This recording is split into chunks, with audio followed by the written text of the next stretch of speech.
Hello and good day lalo sa mga solid JD. Update muna tayo tungkol sa kalagayan ng maintenance ni Bird Tornado. About po dito sa kanilang daily challenge chance, makakapag-spin na nga ba tayo? Gusto mong malaman? Panoorin mo.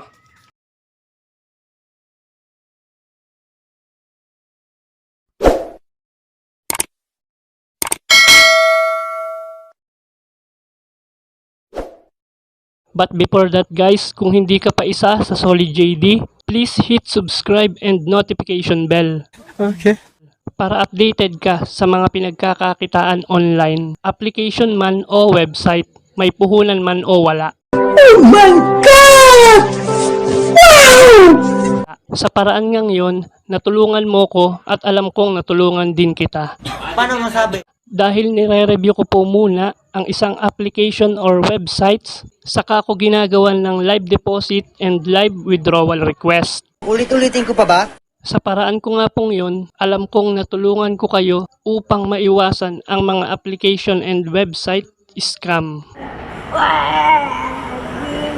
And join na din kayo mga kasolid dito sa aking Facebook group, Earn with JD YouTube community. Feel free po dito na i-share ninyo at i-post ang mga iba nyo pang pinagkakakitaan online. Application man po yan o website, may puhunan man po o wala.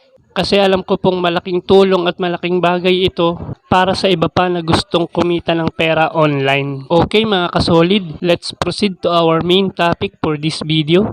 Let's go! Shoutout muna kay Chillin Rider Motovlog. Paps, ride safe everyday. So okay mga kasolid, dito po muna tayo sa kanyang daily login. Mag-try po tayo ng isa. And as we can see guys, until now, October 15, 2021, disabled pa rin po ang kanyang advertisement. Which is ito po yung makakakuha po tayo ng total of 40 Tornado token daily. Manonood lang po tayo dito ng 10 ads in total. Punta po tayo dito sa aking home. And then punta po tayo sa aking wheel or spin. And as we can see guys, meron nga po ako ditong natitirang 11 keys.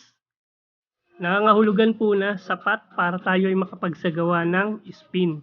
Mag-try po tayong mag-spin today.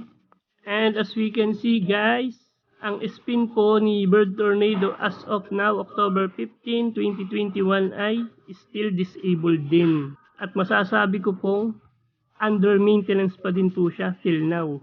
Sa mga ayaw pong maniwala, bakit ko nasabi na under maintenance si Bird Tornado, may pakikita po ako sa inyo. Back po tayo. Click po natin itong settings, announcement. Under po dito sa kanilang Wemix Games, nandito po lahat ng tungkol sa ating Bird Tornado, Crypt Tornado at sa ating Mirror. Lahat po ng announcement tungkol sa tatlong games na nasabi ko ay nandito. Which is ito po ay sa kanilang Facebook group, Wemix Games. Kaya po kung gusto nyong updated about kay Wemix, mag-join po kayo sa kanilang community. Okay? Scroll up po tayo.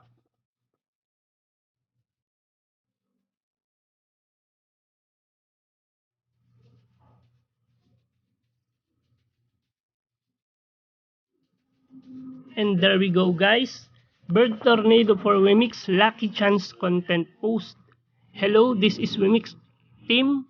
There has been an abnormal request from Bird Tornado for Wemix Lucky Chance Content.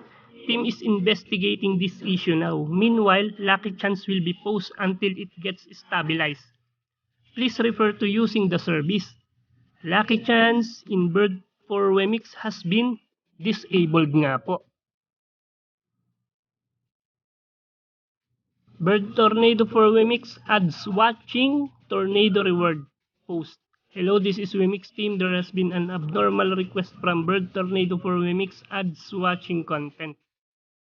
Team is investigating this issue now. Until then, ads will be posted in ads watching content for Tornado reward.